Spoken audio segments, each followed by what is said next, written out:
Welcome back to another episode of Pulling Threads. Today, I am having a conversation with Kaila Craft.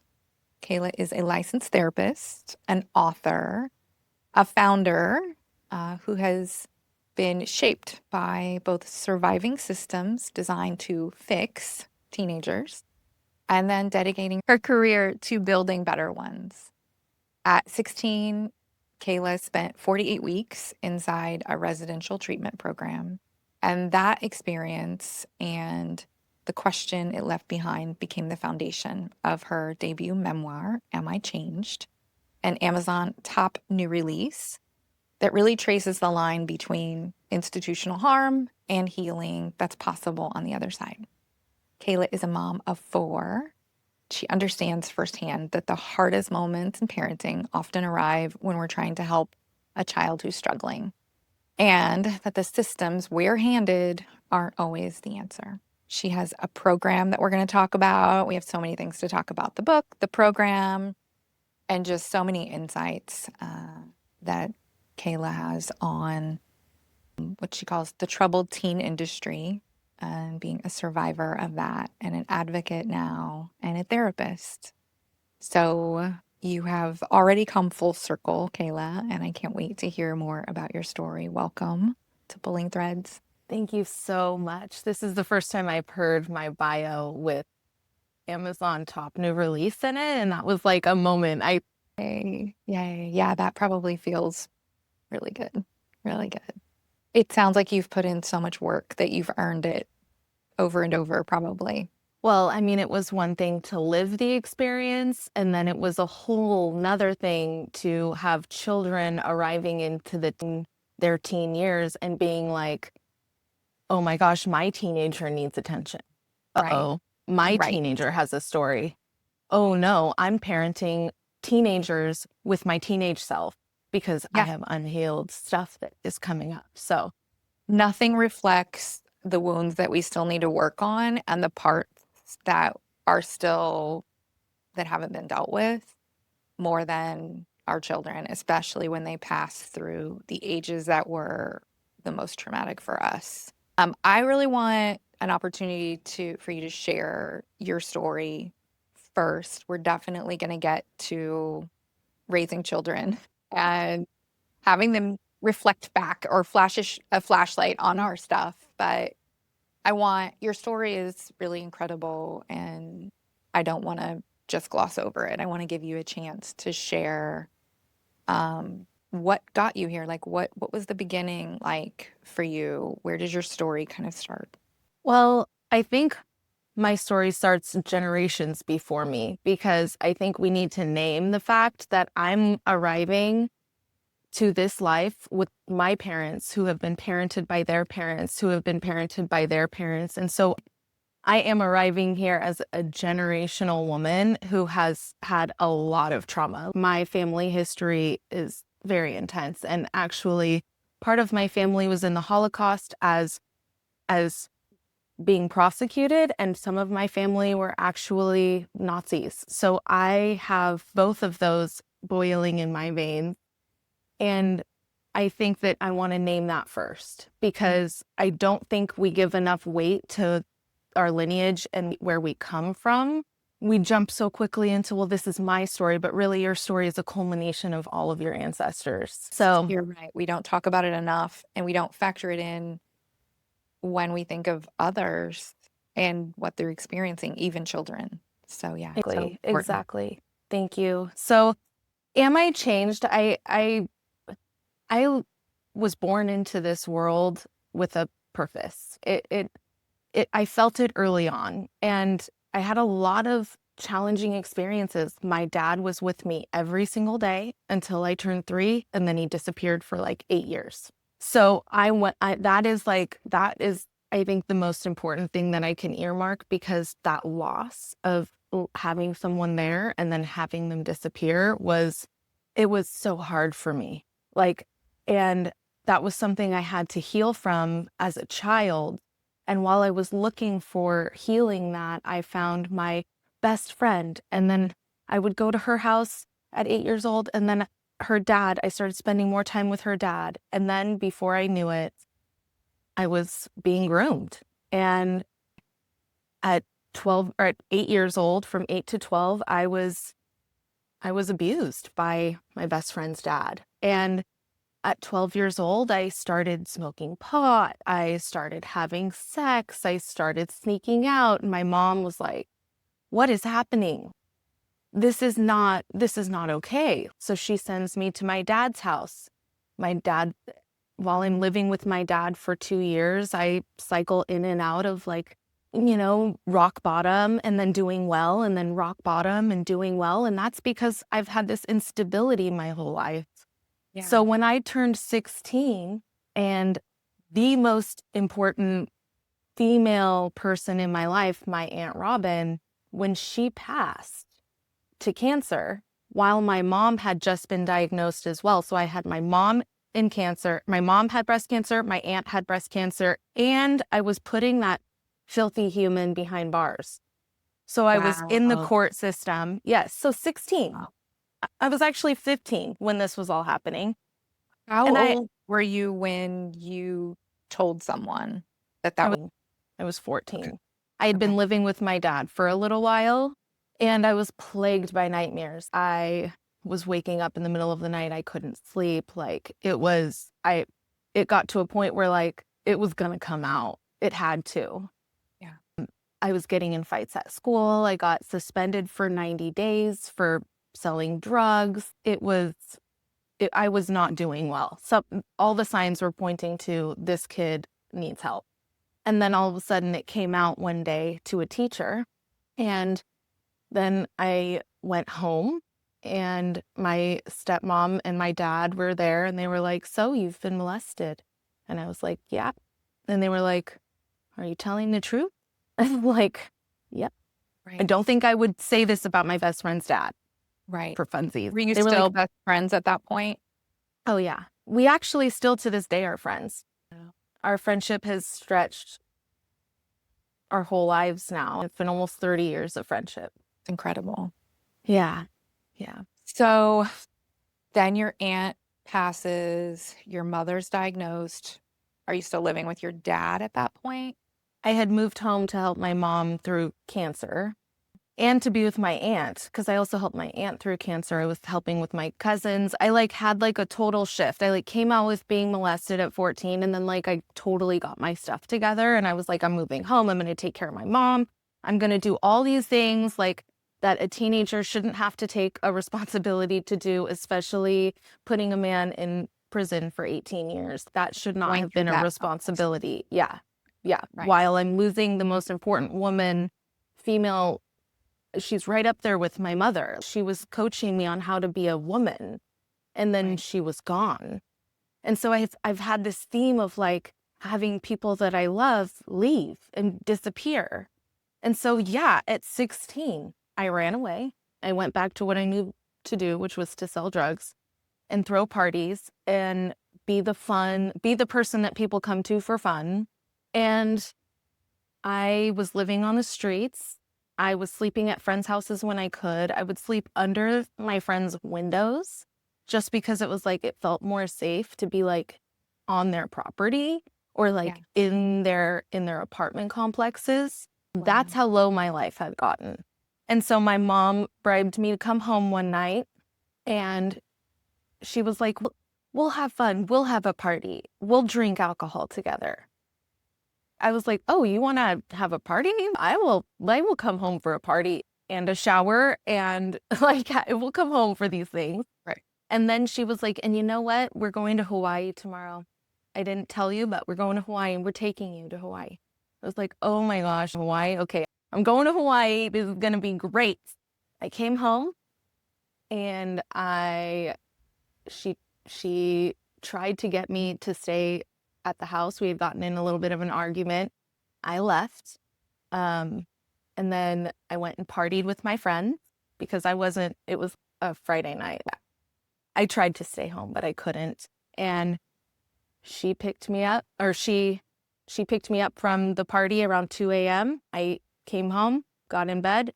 I was woken up by transporters at 5 o'clock in the morning. So a very tall, big people.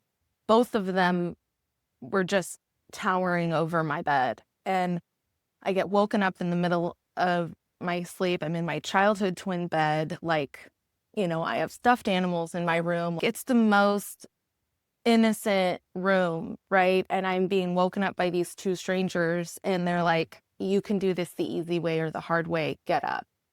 Those lines right there, that's the most common lines that are still used to this day when kids are being taken. And it's a legal kidnapping. It's genuinely legal. My mom hired them. They were allowed to take me. And they could handcuff me. They could use force. They could do whatever they needed to do to get me in their car and then later on a plane. So I went with them. I really tried to fight back, but I was so hungover and so tired that they caught me like this. Had they caught me on a different morning, I probably would have shanked them. But it was not, they caught me at a low, and I went on this plane with them, and I landed in Rimrock, Arizona. And I spent another 48 weeks in survival. Wow. Because when you did have the capacity, you were traumatized just by the transport. It's terrifying. But so many kids are experiencing this. Wayward on Netflix did a really, really good job depicting what it felt like to be picked up by transporters, because one of the characters is picked up by transporters, and the ominous fear is just palpable. You don't know if you're going to die. You hope that you wouldn't, but in your heart, you're like, I'm being taken by strangers, and my parents, who I don't trust already, think that they trust these people. That doesn't mean I trust these people. That means the people I don't trust these people. That means nothing to me. At that point, do you think your parents realized that you didn't trust them? Oh, yeah. Yeah. Oh, yeah. But that's where my work with Outrvention has come in. And that's where my life's work has fully culminated. But we can get into that more in a little bit. I think it's it is more important to set the foundation of what that whole experience did for me. I was completely stripped of my humanity. I couldn't use the restroom without asking for permission and being watched. I had everything was monitored. I had mandatory food to eat. That's fine. But when you arrive, it's a level system program. I was on level 1, which was a red t-shirt, a red Hanes t-shirt. Level 2 is a blue Hanes t-shirt. Level 3 was a maroon t-shirt, and level 4 was a green t-shirt. You know what each level meant?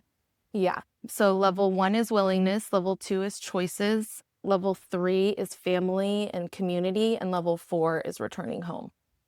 So everyone starts at red? Everyone starts at red. And there's certain minimum amounts. So you have to be on red for 6 weeks, and then the middle 2 levels you have to be on for 3 months. And then the last level is no minimum, or you just have to get through all your work. So when you arrive on level 1, you are not allowed to speak to other level 1s. So what that means is I'm wearing a red t-shirt.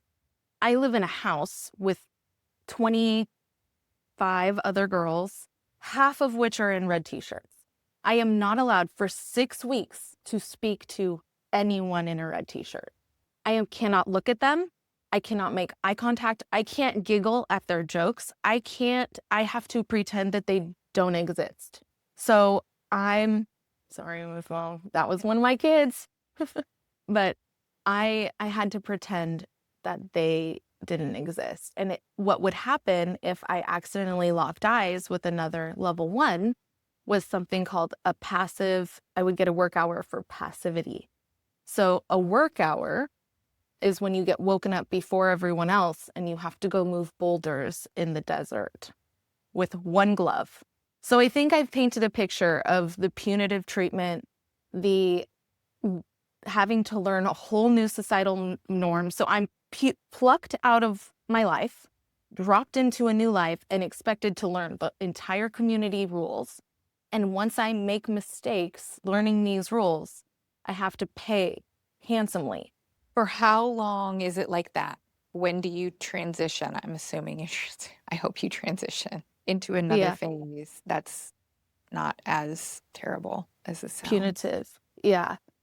So, it takes 6 weeks on level 1, and then and then you're on level 2, and you get a little bit more freedom, but not really. Like, you can wear shoes, which is great. On level 1, you have to just wear flip-flops. So if you arrive on level 1 in November, that sucks.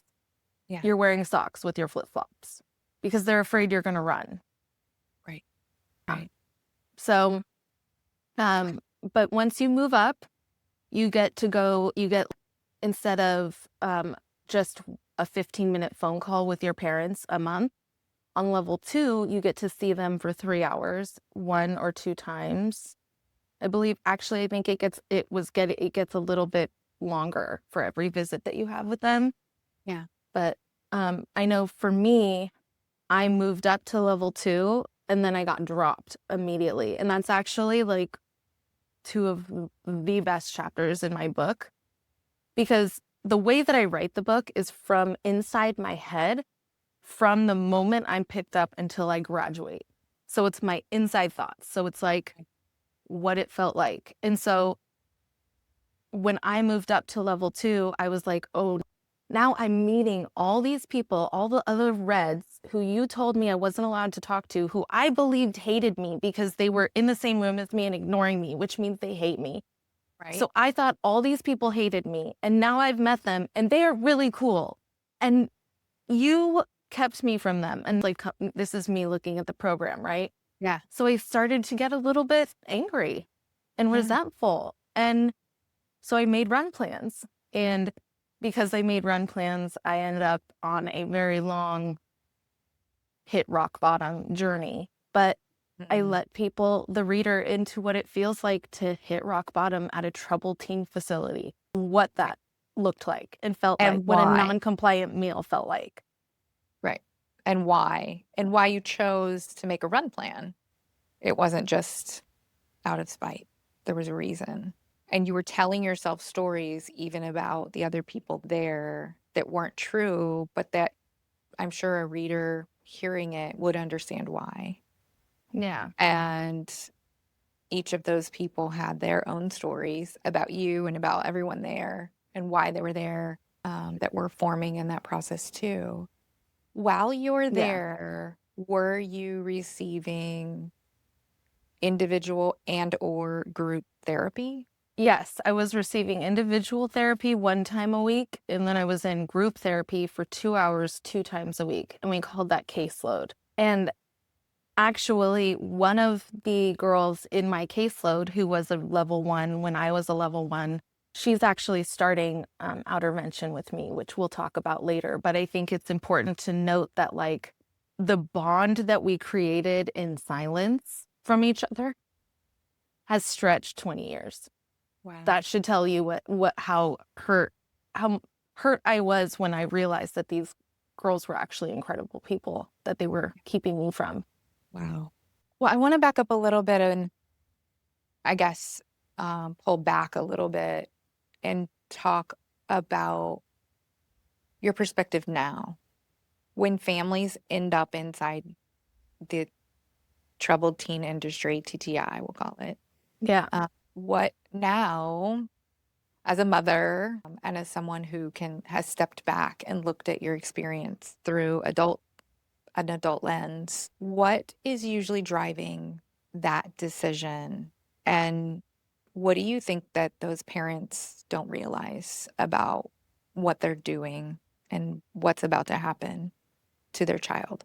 Well, this is the question I've built my whole life around, Leslie. Like, truly, because what is happening in the family unit is the parents are activated because the child is reminding them of themselves or of another family member within their family unit, and they are afraid for their future. Our natural desire as parents to protect our lineage and our empire is that is our main driving force. That's why we go to work. Yep. We want our future generations to benefit from what we've done on this planet. Yeah. Like, that's the whole point. And so when your child or it is displaying behaviors that are problematic to the point where you're concerned for their ability to survive, that fractures everything. And that ignites an internal switch that says, fix this. Our generations are suffering. Future generations are suffering because of the choices that are happening right now in your family. Fix it. So the parents are like, oh my God, I need to do something. And then the teenagers are like, why do you need to do anything? Because this whole time you've been doing nothing. You haven't listened to me. And so now the teenagers are starting to have a voice, and they're like, wait, you I'm not being heard. I don't feel seen. My wants and dreams are not a part of my own future. I'm living my life for you, whatever the narrative is for the teenager. And they also probably oftentimes feel like they've taken care of themselves up till now. You didn't do anything up until this point. Why are you now stepping in this extreme way? Because you're And scared. and guess what diagnosis that is? Oppositional defiance. That you just described the birth of oppositional defiance. Because a child learned that they couldn't trust the adults in their life. So they became their own adult. And now these adults want to have some kind of say over their own human. And if they're like, no, you don't get to tell me what to do. I've been taking care of myself. You have no idea what I have lived through because I don't trust you. And I've never shared with you a I haven't even given you a centimeter of who I really am because I don't trust you. That's the teenager's perspective. And the parents are like, you're drinking, you're smoking, your grades are failing, you're hanging out with bad people. They are the symptom of a broken family unit. They are not the identified patient. You all are. And I'm really reluctant to share that, to say it like that, because I know how hard it is to hear that as a parent. My children have been I've been there. I'm not saying this to point fingers at anyone. I had to look at myself and go, wait, I'm a teen expert and my kids are struggling. Why? Oh, because I didn't heal myself first. I hadn't taken the time to heal myself. So yeah, I thought I was doing a good job, but I was doing as good of a job as a teenager can do raising teenagers. Because I hadn't healed my teenager. She was alive and well and was like, why do these kids get everything I never had? How dare them say that I'm not a good mom or that they hate me when I'm giving them everything I wished I had and more? Well, why are you giving them what you wished you had? That's not what your child needs. That's what you wished you had. There's a difference. You need. Yeah. So I empathize with parents. I do. Because I am one and I've been there. Right. Did you, before you were a parent, did you have the same level of empathy that you have now? Oh no, I was going to be perfect. Are you kidding me? I went into this like my kids are going to be A+ students. They are going to talk to me about everything. We're going to be best friends. I feel like it's so easy. And I have, for whatever reason, I've had this inner knowing my whole life, I think, that we can never know for sure what we would do until we're in a situation. And so I've had people say, you are not judgmental at all. You don't even gossip and you don't, this and that. And I'm like, I just feel like unless I've been standing in someone's shoes, I have no idea how I'm going to react. I can say, if my husband cheats, I'm leaving. Or, I can say all these things. You can say it, but until you're in the moment where it's your child or it's your spouse or it's you in a situation, you are never going to know exactly.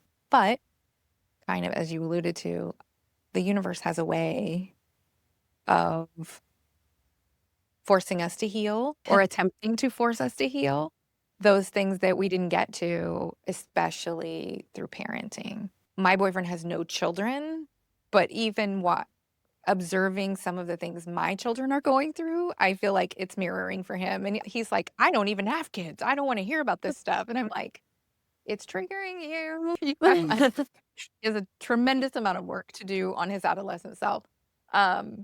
And he's like, I just don't know what's happening or why this is coming up. And I'm like, yeah, they have a flashlight and they're just shining a light on anything we didn't get taken care of. Yeah, but So, that's the math equation of life. That's the whole point in leveling up generations. That's why we are the evolved version. And that's where we started this conversation was we are the evolved version of all of our ancestors. So yes, shine that light. We need the light to be able to heal that so that we don't pass it on. And right. your boyfriend may not have kids and you guys may not want to have kids, but his impact on other people in their journey is very important. Absolutely. Absolutely. He also has a memoir, and it's very important that he Yeah. share it, but his adolescent self still holds him back a little bit. So I do want to get to something you shared right before we got on the call about how you worked with your adolescent self now. But I want to just come full circle on the conversation about parents because I think it's really important to understand where they're coming from, but I want you to also share what you wish they knew. What do you wish your parents knew about what you were about to experience? If you could go back and tell them now, hey, this is actually what's going to happen, what would you tell them? That is such a heavy question because I was faced with that question with one of my kids. Um, so I can come from experience as a parent. When my daughter got the assessment and they said she needed to go to residential, I was like, well, I'm not sending my child to residential. Absolutely not.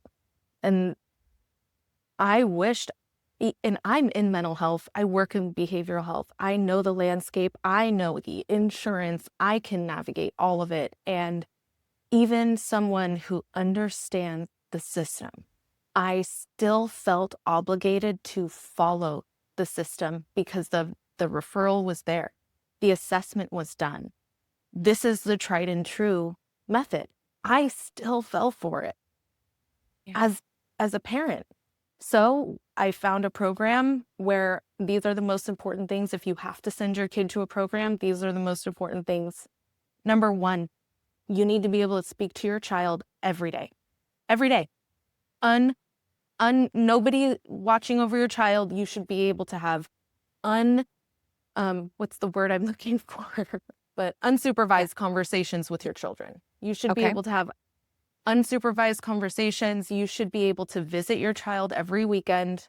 You should be able to have a residential near your home where you are able to even be present for family therapy sessions. Like the involvement of the parents and the family needs to be almost equal to the child. So if your kid is in residential, then every day that your kid is in residential, it is my advice that you find a PHP or some level of care that is equal, because there is no way a child should be sent to residential and their parents are not struggling. There's no way.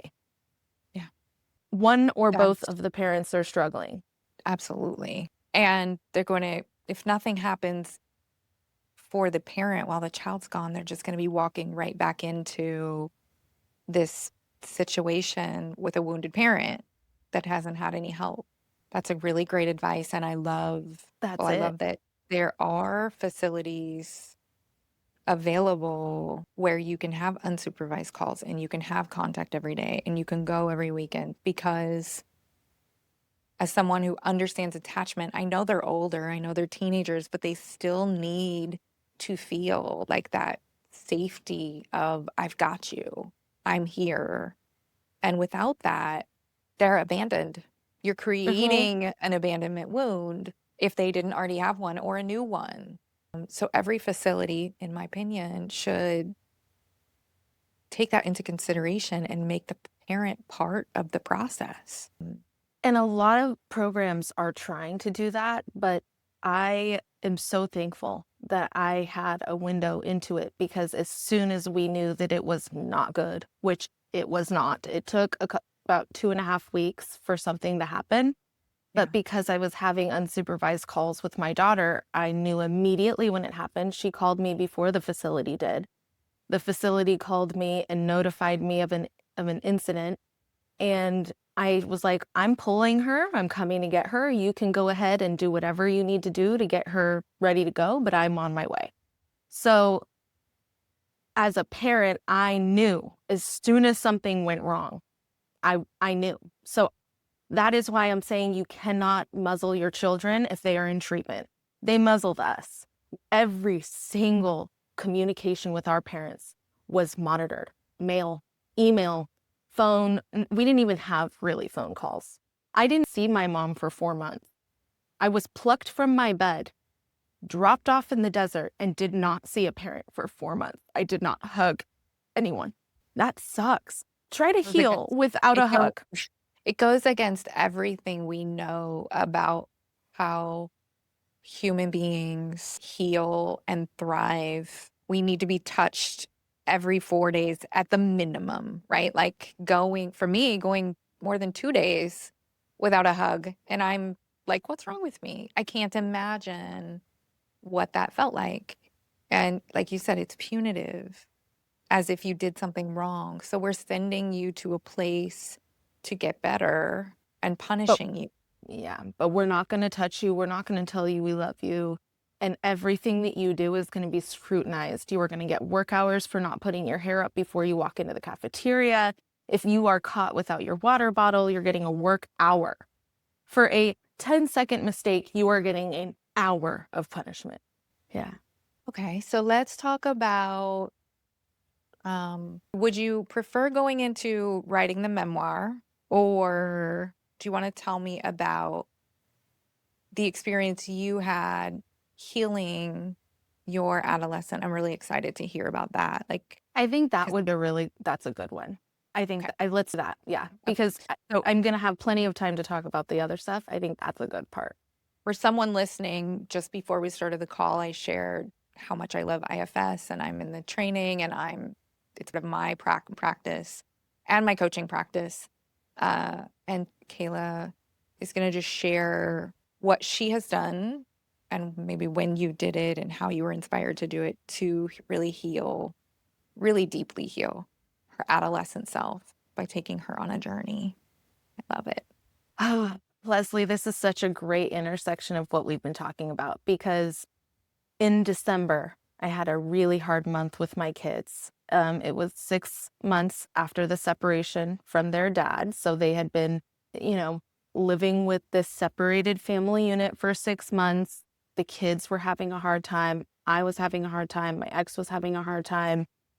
And there was an instance with one of my kids that made me realize, like, I hit the ground as an adult, and it almost felt like I was throwing a temper tantrum because she wasn't listening to me. And I was like, what is wrong with me? Like, it scared me to be that childlike as the adult in the house. I was like, this is very vulnerable for me to share. So listeners, please listen with an open heart because I was going through a lot. But How old are your kids too? yeah, I have a almost 18-year-old. She's my bonus daughter from the marriage. She came with my husband, and she's staying with me. She's all I want in the divorce. And then I have a 10-year-old, a 13-year-old, and a 8-year-old. My 13-year-old is my only boy. Okay. All right. Poor That guy. helps. Yes. Poor guy. Well, And he's surrounded by women, so maybe that's not so bad. and we love him very much. He's our guy. So, but the time in December, it was a very stressful month. And I was confronted personally with whether or not I was even going to share my book because I'm so afraid of how people are going to judge my parents in their weakest moments. And so I was like, oh, I shouldn't come out with this book. People are going to come for my dad. People are going to come for my mom. And so I'm dealing with this internal guilt as a child, right? So my teenage self is pretty loud going, no, no, no, have to tell our story. Like, what do you Yeah. mean you're not going to tell us? Like, now I'm angry. And now my kids are mirroring this inner teenager that I have. They're Yeah. throwing fits. And I realized I had to get off the merry-go-round. Like, week 3 of all of us having these like meltdowns, I was like, something's not right. Yep. And I got in my car and I had an air mattress. Everything set up to do car camping. And that's how I felt safe on my own, because I can lock my car, Yeah. put an alarm on it, you know? Yep. And so I went to Big Sur and I drove from San Jose to Big Sur. And this has become a place of refuge for me. And I think I've realized that it's actually a refuge for a lot of writers. And I went on a week-long trek up and down Big Sur Coast. And I met tons of people, but whole purpose along the way was to sit on cliff edges, because I'm afraid of natural heights, but to sit on cliff edges and breathe, calm my breathing. That was my only goal. And I was listened to The Prism by Laura Day, and I did all of her work in that book. So I brought my 3 pennies and I was doing all that she has in the book. I was really diving into my teenage self and giving space to process. I knew it was my teenage self. Go ahead. I was going to ask, finish what you were going to say, but I want you to just tell a little bit about just the slight background about the book and what it's for. Yeah. So The Prism. Laura Day's, Laura Day's. Well, Laura Day's book is one of those books that like you pick up and you are an intuitive person and you have any connection to like your own wisdom. This is the book for you. She culminates all what she knows about intuition, which she is an intuitive. She works for big tech corporations and does her best to tell the future without any she's not looking at data, nothing's based on anything factual. It's just her instincts. Yeah. So great instincts. But she also has been birthed from a lifetime of trauma and difficulty. She talks about her evolution of self and how she trusted herself from a very young age. And I resonated with that so deeply because I feel very intuitive. I follow my and more than I follow. If I feel like it's going to rain and the news says it's not going to rain, I'm still going to be prepared for rain because I it's myself. And that was something that really resonated with me. So she's a framework to being able to dive into your sense of self and understanding your intuition and connecting with yourself. There is a lot of elements of it that feel very IFS-like. Mm-hmm. So have you read the book? No, but I'm going to now. You definitely should. I'm definitely going to, yeah. Yeah. And while I was reading it, I was following all of her steps. It me straight back to this teenage self that said, but listening to me. Yeah. And I'm sitting on this cliff's edge. I had written this beautiful letter to my teenage self, which was like basically telling it that you can be a cliff's edge in my picture of Big Sur, but you are not the whole picture. You get to be a part of it, and you are a part of it, my teenage self, you sweet girl who's been through absolute hell. You deserve to be heard, but not when your children are speaking. Right. And that like the moment for me, and I am sitting there on this cliff's edge, looking at just the most beautiful, rocky, jagged landscape. And I thought to myself, people don't come to Big Sur because it's flat. They come to Big Sur because it's been through trauma. Mm-hmm. It's been through earthquakes. The roads are twisting and turning. And if you have the windows down, it's chaos in your car. And that's why people go to Big Sur. Not because it's breathtakingly flat. Right. So I had to realize that, like, actually this teenage cliff edge that I was so terrified of letting people see, actually, she's just a beautiful cliff's edge. And I wanted to embrace her in a way that I'd never done before, which was saying, hey, you're allowed to have a voice, okay? Yep. You can have your own moment. And when it's time, you need to back up and let the adult self parent the kids. Teenage self, you can drive in the car, you can have control of aux, and you can put early 2000s music on, and you can dance and sing with your kids in the car and have a blast. Teenage self, when your kids come to you and they want to gossip and they want to hear about everything, that's you. But when it comes to misbehaving, which misbehaving is not the word that I want to use, but when it comes to like having to reprimand a child, like that's not a teenager's responsibility. Teach And them I life need, lessons, help them learn and grow. Yep. that reason needs to come from the adult version of myself. And since I made that shift, I drove home a completely different person. I listened to that song, This Version of You. I'm not recalling the band right now, but I listened to that song like 100 times on that trip. And I really met myself and let myself, it was such a like, my teenage self came up and my adult self wrapped my arms around her. And then I've been integrating her beautifully ever since. And sometimes I'll even be like, girl, sit down. Like I have to like put my teenage self in her place. I'm like, you are not allowed here right now, my friend. Sit. Right. But you get to parent her. She doesn't have to bear the weight of parenting you or your children anymore. I love. So as far as the book goes, had you at that point when you took the trip already decide that you were going to publish the book? Was it already published? Was it already out in the world? So I'd been done writing the book for a really long time. And it had been like a year. Yeah. And my family was like, what are you doing with this book? We deserve to know. And then I'm like, you do deserve to know. And I was like, but I don't know. I came out, the integration happened. Like maybe I don't come out with the story. And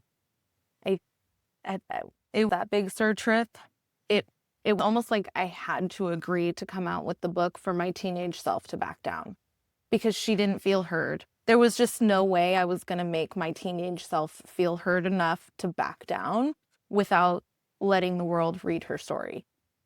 And when you read the book, I think if you read the book, you'll see that like that it was what anguish and torment does to a human.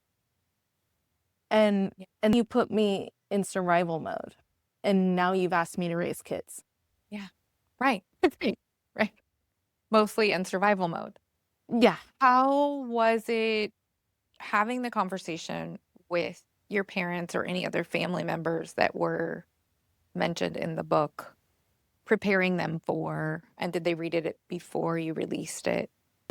I called and read it to my dad. I just did find word in the document and looked up dad and just read him everything that had the word dad.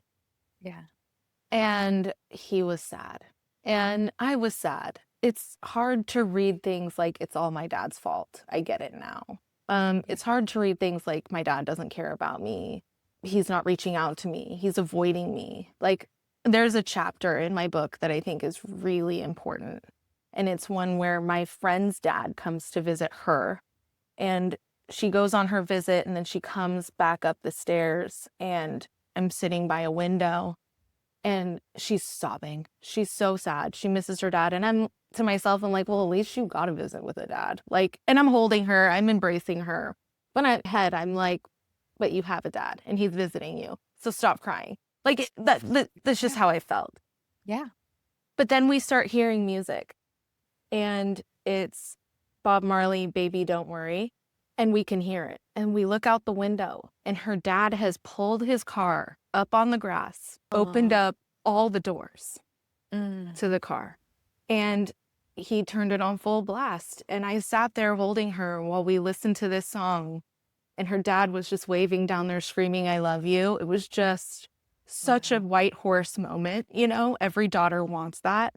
Yeah. And I did that for myself. I let him be my dad for a minute. Oh, I love that. Yeah, I really did, even in that moment. And so when I talked to my dad and my family about this book, my family were really supportive of me sharing our story, but also in the same breath, it illuminates all of their worst parts. And so I ask, like I ask all the readers to please read with an open mind and know that I wrote this book from my 16-year-old perspective. I was so angry. I literally wrote it from, she wrote the book. I did not write the book, the adult version.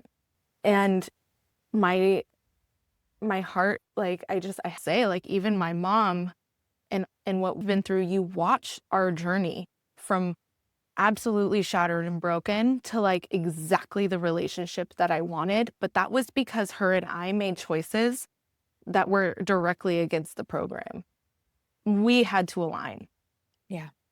And I don't think we needed a program to get to where we are now or to where we were even then.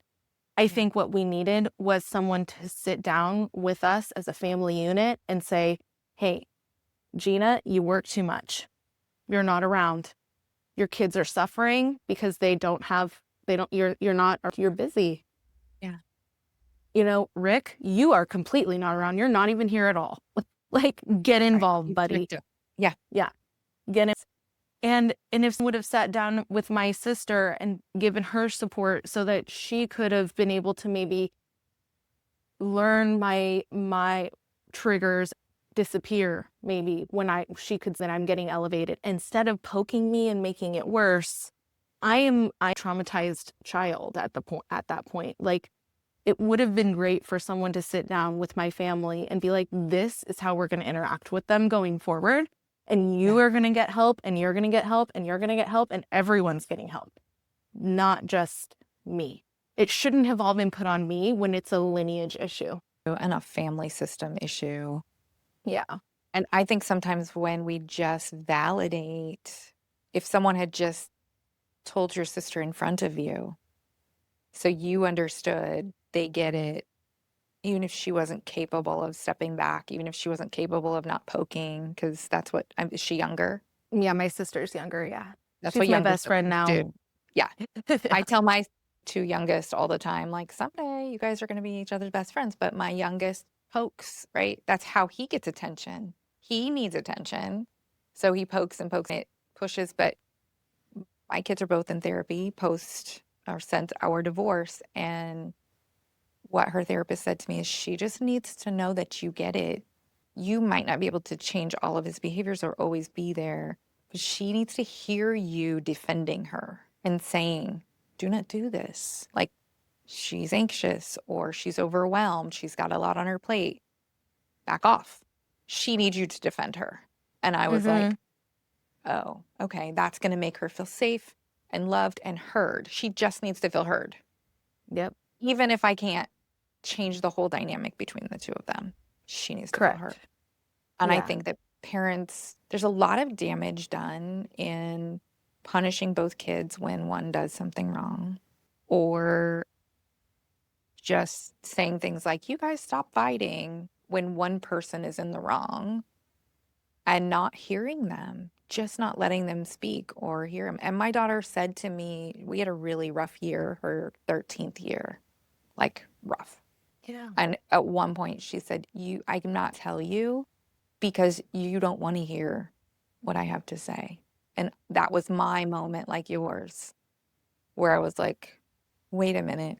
If that's her perception, I don't want that. Like, my intent is something different, but that's the impact I'm having. And so I work on this. The way I'm delivering information, the way that I'm handling situations is giving her a perception that I don't care, that her voice doesn't matter, and literally saying to my daughter, you matter, literally changes her whole everything. Yep. It's that simple sometimes. It's that simple, but I love that. I'm sorry that you had a challenging 13th year, but let me tell you, the things that you learned then are going to carry you through, because you will remember her not feeling heard, and it's triggering everything inside of you. Yep. And I mean, you have this podcast literally built about surviving, I would assume would be because it's something that you've had to do. And so you've probably looked at your daughter and went, oh, there's a little bit of myself in there, because I don't feel people ever want to hear.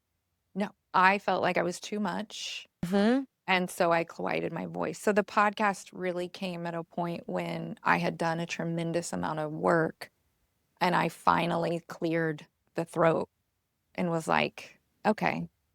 But my whole life I wanted to speak. My whole life I wanted to chime in. But yes, for all my own reasons and and being number four, being the fourth child, and that my sister was only 13 months older. So everybody was overwhelmed. A million other things, right? Like all my complex trauma. But hearing her say, you don't want to hear me or my voice doesn't matter was like, Mhm. your voice does matter. And she's like, no, it doesn't. And I was like, what? No, this is Yeah. not the message I'm sending to my kid. I This need is help. the opposite. Right. And so I think you're right. I think in that 13th year, like I had to have enough awareness to say, I am part of the problem. And I think so many parents are either in survival themselves or they're overwhelmed with their life circumstance that they don't always have the capacity to say, I'm part of the problem. And Mm. once we do that and we say, okay, I'm not just going to send my kid to therapy, I'm going to go talk to her therapist and have my own session with her therapist and be willing to listen. And it's really hard. Nothing is harder than sending your 12 or 13-year-old daughter into therapy for the first time because you like, what is she going to say about me? Yeah, I'm in therapy. I exactly. talk about my mother. My mother is like Mrs. Claus, and everyone in the world loves her. But guess what? I have a ton of trauma because Mhm. she had a ton of trauma. Like, so you send your kid in, especially as a therapist, and you're like, what are they going to think of me? Oh my God. Like, I'm giggling because it's so true. I feel exactly the same way. You are not alone. yeah, All of yeah. my And kids are in therapy. but I think that a lot of people hold back. I know people who have come to me for advice, and when the advice is, are they in therapy? Or are you in therapy? It's immediately like, there's It 10 reasons why I can't send my kid to therapy. But the real reason, I think, in a lot of cases, is you're worried about being judged as a parent, which is a valid concern. But if the difference is having the issues resolve magically when they turn 14, and then you get a much more peaceful run, and your relationship with them is much healthier because you're relating to them as, for me, a 50-year-old woman and a 15-year-old woman or child rather than a 15-year-old and a 15-year-old, then it right. was worth it. Yeah, but I think to your point, it had me giggling because we all are afraid of what people think about us. That's, Mm. just natural. I mean, if you say you're not, okay, cool. But like good for you. Human. Um, Right. but it's further than that. I think parents are afraid of getting put into systems that they like, what if my kid tells their therapist that daddy hits mommy? And Hmm. now I have a whole situation. Yeah. And like, even though this wasn't the case for myself, like it is a barrier to care.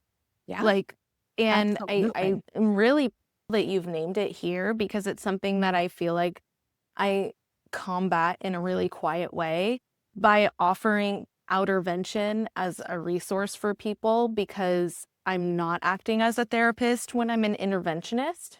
Yeah. And so I'm not like I'm not judging anyone. I'm coming in, I'm doing an assessment, I'm looking at everyone's values, I'm looking at everyone's individual mission statement that we build together during their assessment. And then I'm putting everything together in a family unit and we're building family values and a family mission statement and everybody's getting the resources. I'm a resource gift. Like Yeah. I come into a family and I sit down with every member and I walk through everything that afflicts human. Yeah. And Yeah. so I'm glad that you brought this up because that's exactly why I have Outrvention. Because I think the parent knows that I'm gonna come in and you can tell me that that you're in a situation like this, and we're going to give you resources. I'm going to give him resources. Everyone's getting support. Like I doing this wrong. I think the behavioral health system is very broken. We come at it from a diagnosis, so you have to get a diagnosis in order to get support. We could come at this from an acuity level, and then you get support. Like, why are we putting names on things and like, oh, you have depression. Okay, well, these are the treatments for depression. Yeah. No, you have high acuity, and this where I want to help you find a therapist who works with alcoholism, because whatever the case may be. Like, there are ways to use the system that we have and do it better. Yeah. And there are ways to completely reform our system. And we have to do both simultaneously, because the way that things are going as they are is not appropriate for care. No, not at all. And I think most people who've gone through the current systems would agree and say that the system is failing most people. I mean, it's a side note, but I think that even our school systems, most of them are failing us. Like, we're not treating kids like humans. We're treating them like something. We're putting them in a very unnatural situation. They are numbers. Yeah. They're numbers. And in a situation where they're forced to behave in a way that is absolutely opposite of nature. And then people say, well, this is how it has to be, because this is how the world works. Well, guess what? The world isn't going to work this way much longer. Like, everything is changing. And so now we don't know how to adequately support a human being anymore. We just know what we think has worked, but the evidence shows it hasn't. So back to Outrvention, though. I'm curious, like, what it looks like if a family, I'm assuming most families that would reach out would already be in crisis. Is that true? Right. And this is very new. So this is me and two of my friends. They're the interventionists. I'm an interventionist as well, but I'm mainly doing like the assessments and helping get the families their resources. But yes, a family would reach out in crisis, or maybe you're not even in crisis. Honestly, reaching out to Outrvention at the beginning of a divorce would be fantastic. I was going to say, for people, I know so many people who don't even know what their kids are going to need, don't know what they need. They don't know. Right. My program through is focused on teaching people the things that they don't know that they need. And I tell people that, and I get coaching calls all the time, people who are interested and they only want to know about finances and all the things they're scared of when you go through a divorce. And I'm like, we will get there, but the program that I want to put you through first is going to help you understand your nervous system and prepare you for the meetings and prevent you from making terrible decisions in survival mode. And it's a hard sell. They almost need someone else to say, I went through it. It was totally worth it. I wouldn't have been able to even remember anything from the courtroom if I didn't know how to calm my nervous system. But 100%. Yeah. So yes, people need help, and they need someone to give them answers. And I think a program like yours, for especially the women I work with, they really are desperate for help up front with their kids, because everyone's worried, is this going to traumatize them? Now they're going to have this huge life event that works against them forever. How do we get through this with at the least amount of trauma possible? So yeah, this would be a wonderful resource for them. It would. And I think sometimes it's even in the time of like a divorce, for someone to come in who's completely unbiased, tell both. Like, if I do an assessment on dad tells me his family history, because I'm obviously baked. I'm generational. Like, yeah, my prescription treatment plan, whatever you want to call it, is coming from a place of generational understanding.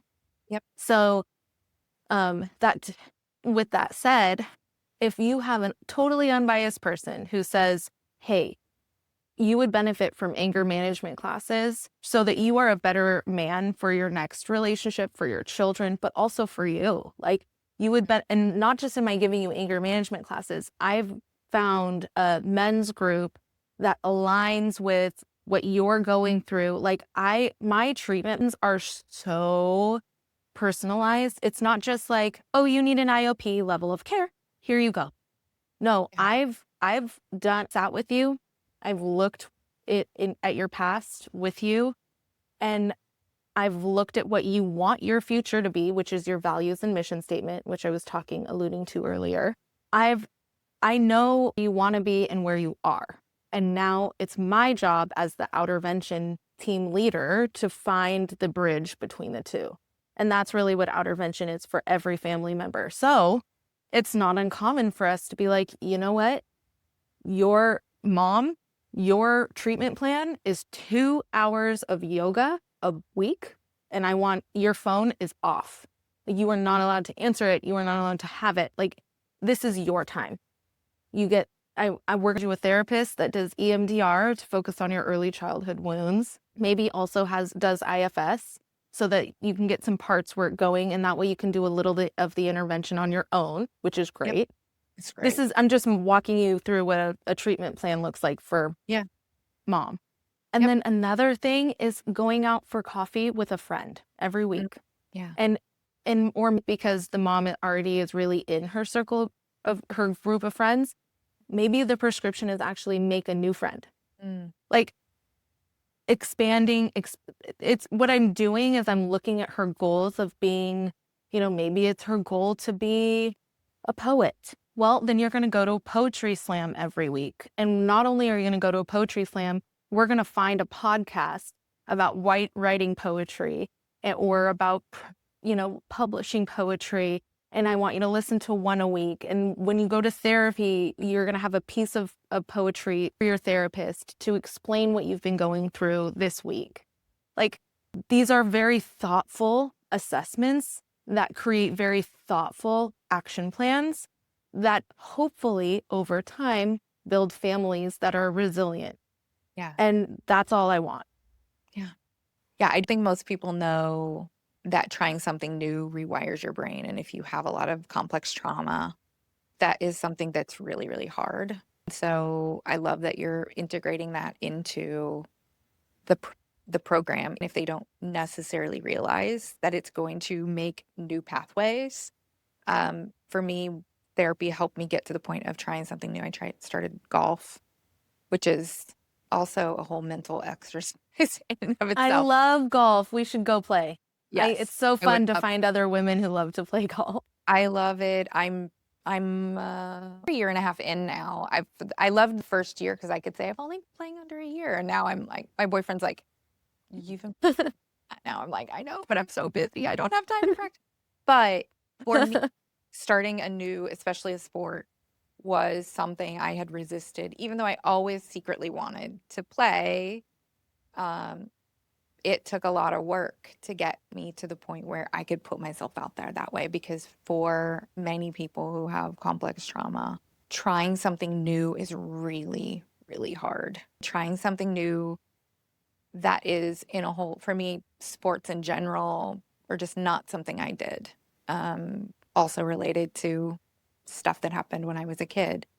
So to try golf and to even do it in front of my boyfriend, it was super vulnerable, like so vulnerable, but it's been so powerful. And I think it was a step towards starting this podcast too. Yeah.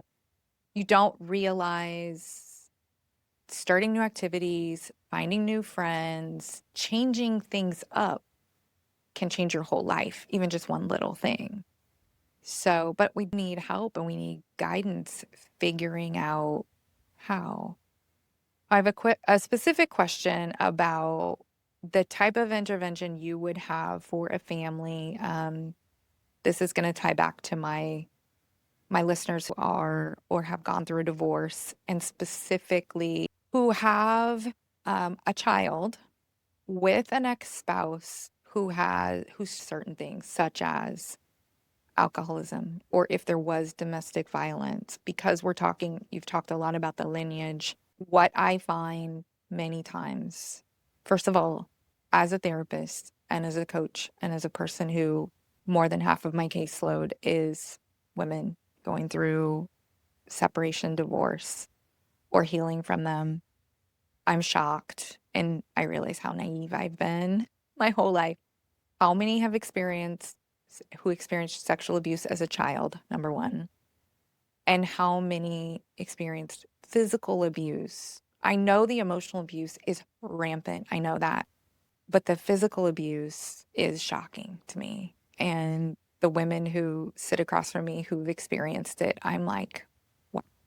So we then have children with those, or these women have children with men who have a history of violence, who probably came from a family with a history of violence, or they have a history of alcoholism, or they are an alcoholic and they have a family history of alcohol.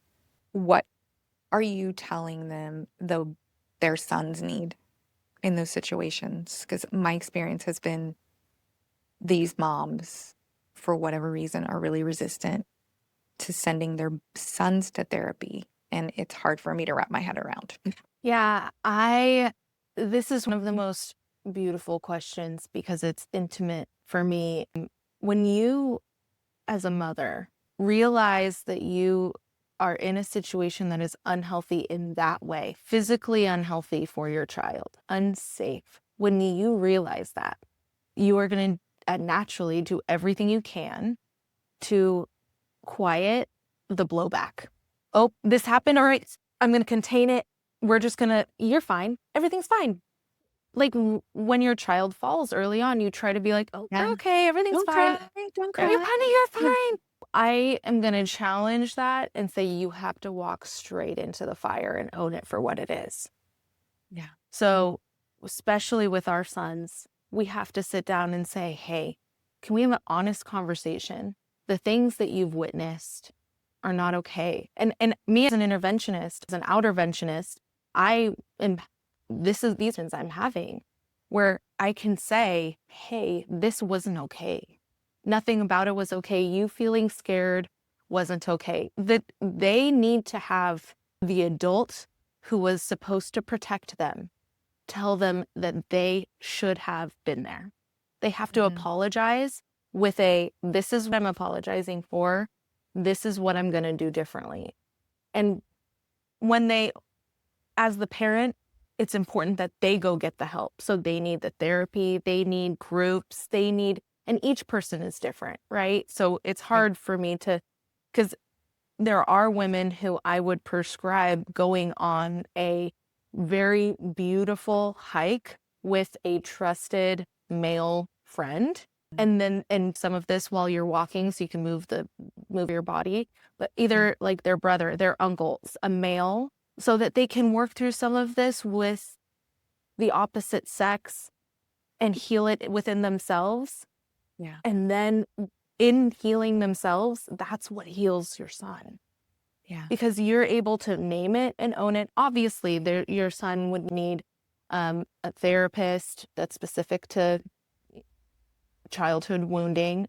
I know for me, when I found my son's therapist, he did EMDR virtually with him and it changed our world. We were in a really bad car accident and he couldn't even walk over a bridge. And his therapist EMDR with him and he was able to walk over that bridge for school every day, which was very important.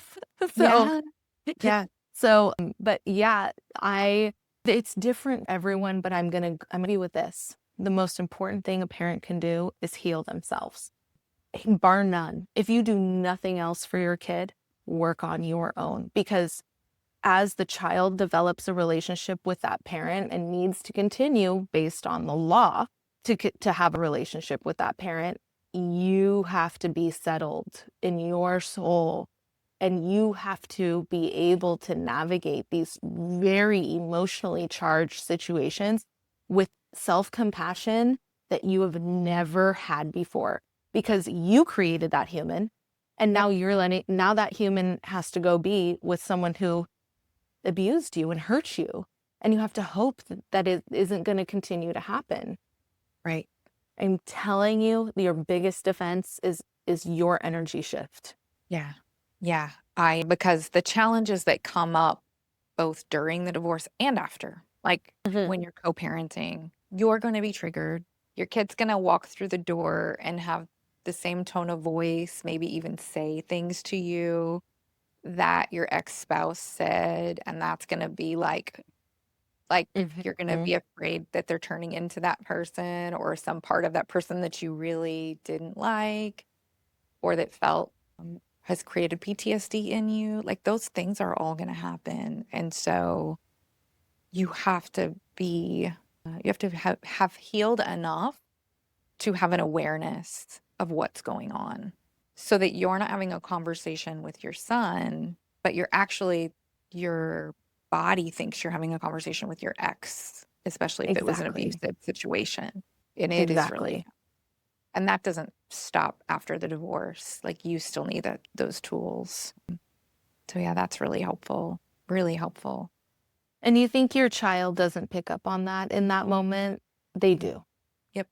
And when you look at them with even a twinge of fear, that resonates in their soul.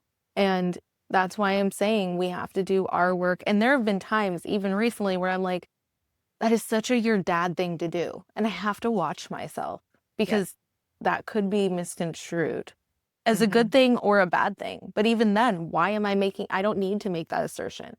So, but as a parent, we all make these mistakes. We're tired and I'm no, I learning was too. just going to say something very similar along the lines of I had to realize very recently, as my son is 12, my youngest is 12, and so we're nearing the more difficult puberty time, right? Like I don't even know if he's just starting. But I had to realize can't it on him to monitor what he says and does because certain things trigger me. Because I said something like, the way you just said that, like, just triggered me. I need a minute. And I said it calmly and I said it therapeutically. And then I realized later, it's not his responsibility to worry about my triggers. Like, that's not his responsibility. It's my responsibility to be able to get through it, stay regulated or leave the room and regulate myself, whatever I need to do. But he's 12. It's never, ever going to be a child's responsibility to make sure you're regulated. But yeah, I had to learn that after the fact. I was like, oh, wait, and then circle back and say, you know what? I shouldn't have said that. It's not your responsibility. You do you. Okay. Regardless. Yeah. So, but it's hard. It's hard. But it's necessary. I mean, it's so necessary. Yeah. And this is how we break cycles. This is how we tear down those things that have been passed on over and over and over again. We don't have to keep living that way. We don't have to raise our children to live that way. We can break the cycle, but first we have to have awareness and do something about it internally, like you said. Your work is a belief that life is a journey of becoming, which is what we're talking about, of becoming, not arriving. Where do you think that conviction has come from for you? I'm going to go with what my instinct is telling me, which is when I was in some of my most like traumatic moments as a child. And I'm telling you, like 8 years old, I remember thinking to myself, this won't be for nothing. This is happening for a reason. It's something for beyond me that's why I'm experiencing this. I mean, we haven't even dove into a quarter of what I've experienced in this life. And I think that's because I was built to have a very difficult road so that my evolution of becoming could become that message. Because every one of us, when we go through a hard time, what do we say? It'll be better tomorrow. It'll be better tomorrow. I just need to make it through today. Right. There's a silver lining. I had to learn from a very young age that yes, you'll make it to tomorrow, but it's going to change you. You're going to be different. And that's where the title of my book came from. Am I changed? Am I changed? Have I changed yet? All these interventions every day over time. Am I arriving at this destination of change? And that's when I realized it's not a destination of change. It's an evolution. It's an Mhm. always question. It's ongoing forever. Yeah, I also was born with or had naturally this sense of I'm going through this for a reason. And I think in the hardest times of my life, in my 40s, literally instantly, like, okay, I must have needed to experience this because somebody's going to need me to sit across from them and understand. But I always had that. And I had, I would say, a high level of resilience growing up. I looked at my parents' divorce and the things we went through, the really severe financial struggles that my mom dealt with. I always said it's going to make me stronger. Some of that denied what I was going through in the moment, right? And I Mhm. made parts. I have Yeah. very strong parts that I had to that I had to convince to back down later in life when I didn't need them anymore. But they protected me. Like they kept me safe and they pushed me through and did build this resilience. I don't think everyone is gifted that. And I think a lot of people really struggle and they don't know if tomorrow is going to be better and they don't have hope installed.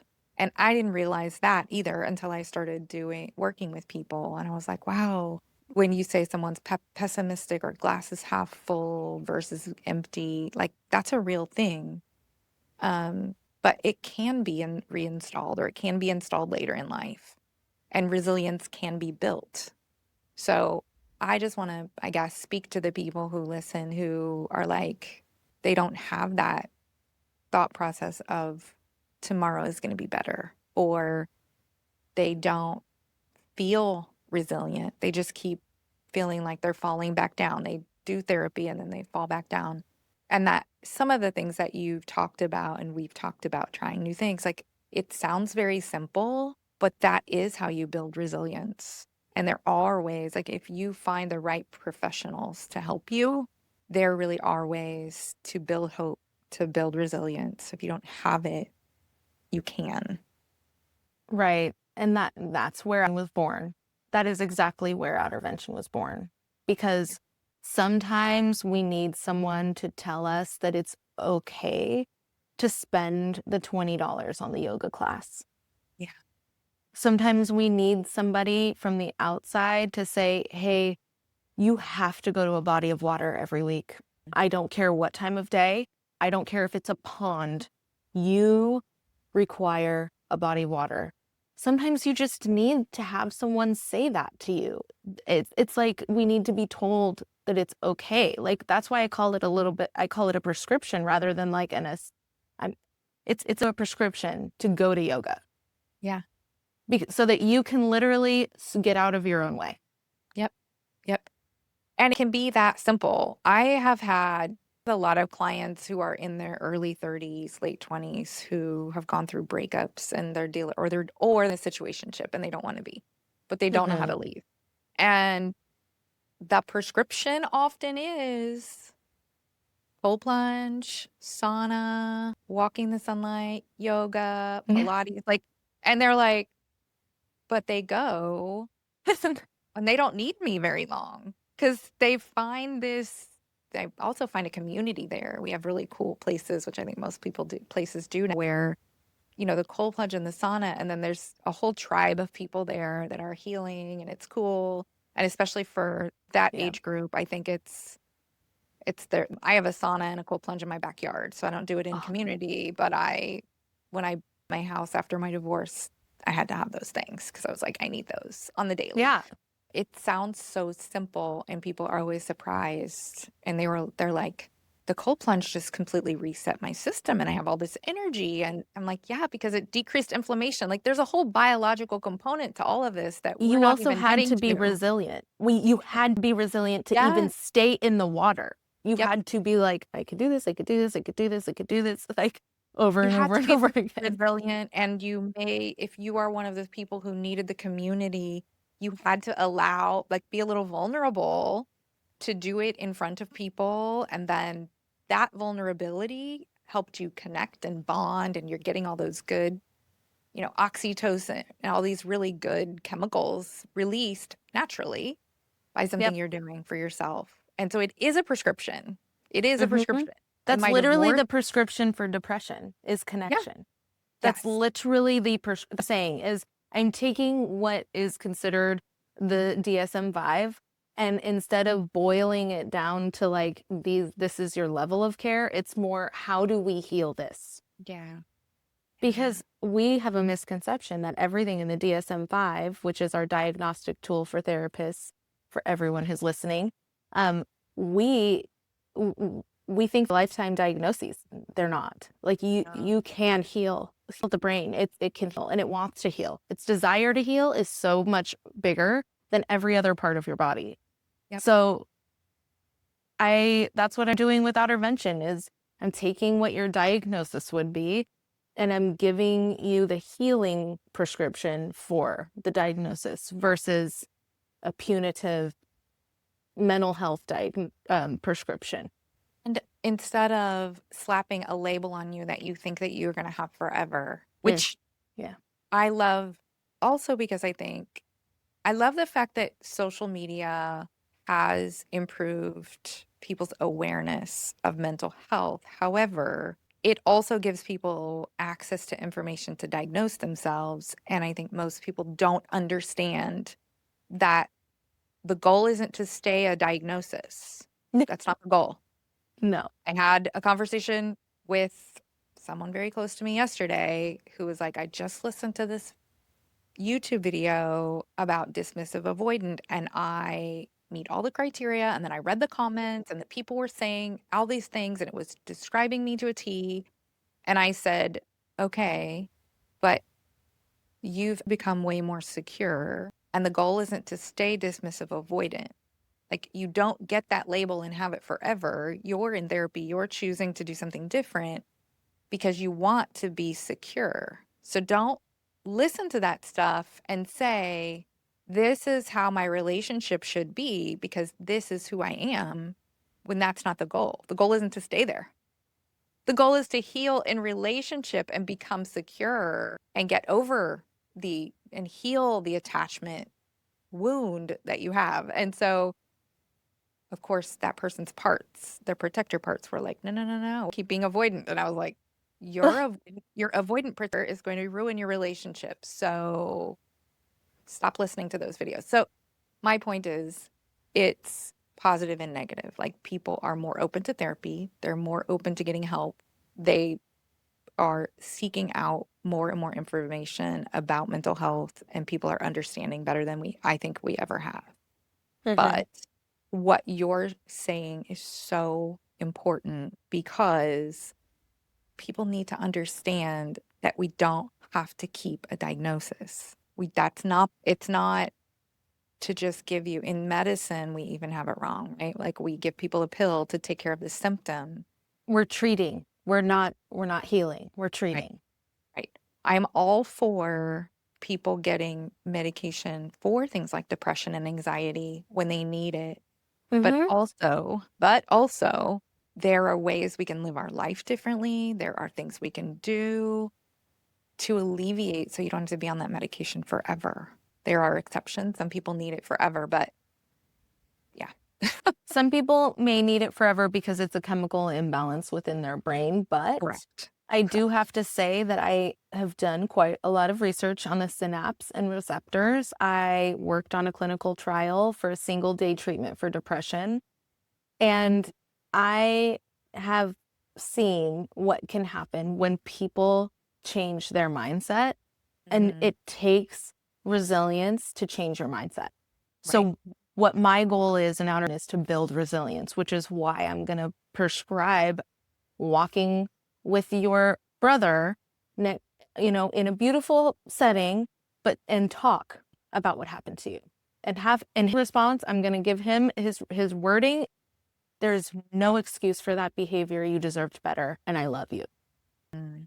Or the Ho'oponopono prayer, which is, please forgive me, thank you, I love you, and on repeat. Actually, I think I'm missing one. I'm sorry, please forgive me, thank you, I love you. The Ho'oponopono prayer. Mm. Like, maybe that's what I encourage the to say. But we have to. We change the way that we're looking at behavioral health and stop looking at it as, here's something that has happened. Here's my diagnosis. Here's my treatment. No, here's something that happened. Here's how you've handled it. Yeah. Here's how you can heal. It doesn't have to stay in this cycle. Right. But in the cycle makes money. And now we've allowed behavioral health to become a money-making industry. And the troubled teen industry is a $23 billion industry. Wow. So many people are profiting off of teen anguish. It's ridiculous. And that's where I love that. Thank you. I love it. I love it. Well, we are going to start winding down, but I want to ask you kind of one final question. All of your information will be in the show notes, available on YouTube, Apple Podcast, and we'll wrap up and you can tell me how to find you. But first, I would like to ask you the question, if you could go back and sit with your 16-year-old self, the one who had just arrived at the facility, had just been taken from home, and if she asked you, is this going to be okay? What would you say to her? I would say, first, I would look at her and I would put my chin in my hands and hold her face and gaze into her eyes, because that kid is about to go through some of the hardest things a teenager can go through. But in that sadness, the friends that I made, and all of you who are listening need to understand that the people. That's why I was so mad when I realized that they had kept these incredible girls away from me and made me think that they hated me. Like, if I could go back and tell my 16-year-old self, hey, the friendships that you're about to make are going to stretch for the rest of your life. One of them you're going to travel with every year, and you're going to spend 2 to 3 days alone in a new place, just because you guys need a reset, and you both need a reset. So you'll do that. Another friend from here will become someone that you consider a sister. Your kids will call her auntie. You will see her 2, 3, 4 times a year. And she actually just moved 30 minutes from me, because we just can't be. We love each other. She's my best friend, and our lives are better when we're in it. Like, that's what I would tell my 16-year-old self. Don't focus on the punitive, horrible, traumatic experiences. But there was also transformative experiences too. So I want to with that. Like, it was both, but also, like, I would be like, focus on these friends that you're going to make, because they are going to become your lifers. They will know you in your weakest moments, and you will know them in their weakest moments. And that will carry with you for eternity, because people don't connect with each other the way that we did on that campus. They just don't. Yeah. I wish we did. But the connection that I have will last forever. I love that. You had each other's back. Totally. Because you were all each other had. Thank you so much for sharing all of this and your story. I know that we didn't even touch like so many different things that you experienced and that you could have shared. I definitely encourage everyone to read the book, especially if some of these things resonate and some of the things you've been through resonate, or if you're a parent dealing with just that many different happen during adolescence. And, I think you could shed a light on what it's like to be in a 16-year-old's shoes and younger. So thank you for sharing everything here. Where can people find the book? And access to the program? Yeah, so the book is on Amazon. You just go on Amazon, type in Am I Changed? Kaila, Kaila, craft. But it should pop up when you just type in Am I Changed? I do have a website, and that's amichanged.com. The quickest way to reach me directly is Kaila, Kaila, the author on Instagram or on Threads. I'm on both of those. I love Threads. I don't know if you're on Threads, Leslie, but you should be on Threads. It's so fun. My VA just posting on it, and then I started going in because I was getting so many comments, and I was like, oh, maybe I like this better. Like, this is great. Oh yeah, this I is how I immediately explain started Threads. connecting with people, and I was like, oh, I had no Okay, idea. this is Threads. Do you remember the AOL chat rooms we used to go in, and Yeah. we would just sit there and you could like go into a specific chat room for like whatever? That's Threads. That's great. It's an AOL chat room. You can literally do like author threads, parent threads, divorce threads, like, and it's like Reddit. I feel way to navigate. Reddit feels like a huge black hole of endless Yes. information. Right. Threads is more of like we're just having fun. Everyone on Threads is an AOL chat room vibe. Everyone wants to be each I'm other's totally friend. going to be on it, and probably more than any of the others, because when I go on TikTok, I either go down like a political thing that I don't want to be in, or I end up getting stuck watching like dog and cat videos, and then I Yep. just laugh and space out. So, Yeah. no, Yep. my VA said, actually, I had one of my accounts audited by somebody to just give me advice. And he Mm-hmm. was like, you need to be on Threads. And I was like, I don't, one more platform. He's like, I no, no, know. no. So her started. And then once she got in there and I needed to go in and respond, it was like, oh my God, I had no idea these really cool conversations are happening. So Really cool. I am getting sucked in for sure. So, Yes. So so, find me on Threads at Kaila the author. mhm. And I also have Outrvention.com. And I just want to call out for the listeners that it's actually spelled OUTR Okay. Vention. Yep. So it's spelled a little differently. There was already Yeah. an Outrvention, and I think they are fantastic. If you land there, that's fine too. But I am Outer OUTR Vention. Okay. Awesome. Awesome. That'll all be in the notes on Apple Podcasts, Spotify, Amazon, and YouTube. And if you find clips in Instagram, all the information will be there too. So thank you so Yeah. much. This was wonderful. I feel like we have more to say, so we might have another conversation sometime. I always love having people I back. would love So that.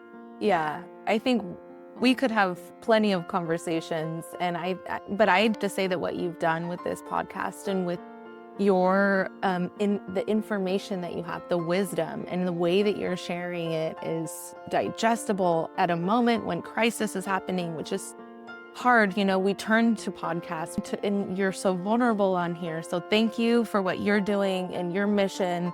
I think you are living your truth and your purpose beautifully. So thank you. thank you so much. It was to you. For everybody, please subscribe, like, do all the things. You know the drill. And I'll talk to you next time.